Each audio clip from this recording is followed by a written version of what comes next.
Oke, bismillahirrahmanirrahim. Assalamualaikum warahmatullahi wabarakatuh. Podcast ini dipersembahkan oleh Aufa, jasa kuliner terbaik di Kendari, dan Roti Bang Husen, asiknya rame-rame. Hari ini kita akan ngomongin mengenai pertemanan dan hubungannya dengan bisnis.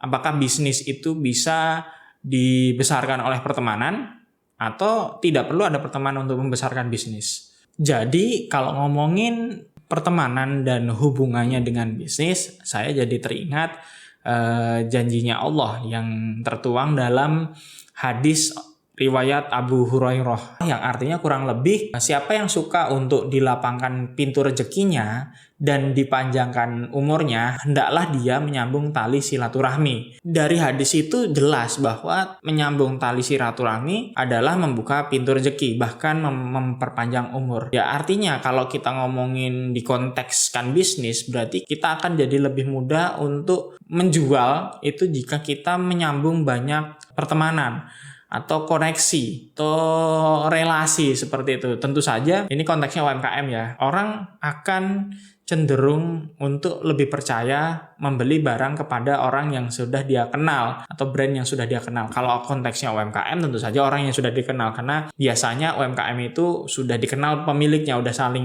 mengenal antara pemiliknya. Jadi konteksnya adalah kalau kita udah menyambung tali silaturahmi, lebih mudah untuk jualan karena kita jadi lebih dikenal, dan dari orang yang mengenal kita lebih gampang untuk mereferensikan atas produk kita. Dia ngasih tahu, oh ini loh si Aufa itu jualan kue, jadi lebih mudah terkenal lah produk kita. Karena lebih mudah terkenal jadi lebih mudah jualan, seperti itu. Tapi di sisi lain ada juga hadis yang berbunyi, jika kita berteman dengan pandai besi, kita akan mendapatkan jelaga besinya. Jika kita berteman dengan penjual parfum, kita akan mendapatkan harumnya dari parfum yang dia jual. Nah, seperti itu juga mungkin kalau saya artikan dalam konteks bisnis tadi. Kalau kita pengen menjadi pebisnis yang baik, pengen menjadi penjual yang oke, pengen menjadi pengusaha yang baik, pengusaha yang hebat. Kalau kita berteman dengan dengan pengusaha yang hebat, maka kita akan lebih mudah untuk menjadi pengusaha yang hebat juga. Kenapa? Karena kita akan dalam tanda kutip mencontek kebiasaan-kebiasaan hebatnya dia, kebiasaan hidupnya dia, sehingga dia menjadi pengusaha hebat. Sebaliknya, kalau kita pengen menjadi pengusaha hebat, tapi kita berteman dengan orang yang rebahan aja, malas kemana-mana, tidak positif, auranya selalu negatif, selalu menyalahkan orang, tidak mau introspeksi diri, ya kita akan terbawa seperti itu. Bagaimana kita menjadi pebisnis yang hebat kalau dalam lingkaran pertemanan kita berteman dengan orang-orang yang tidak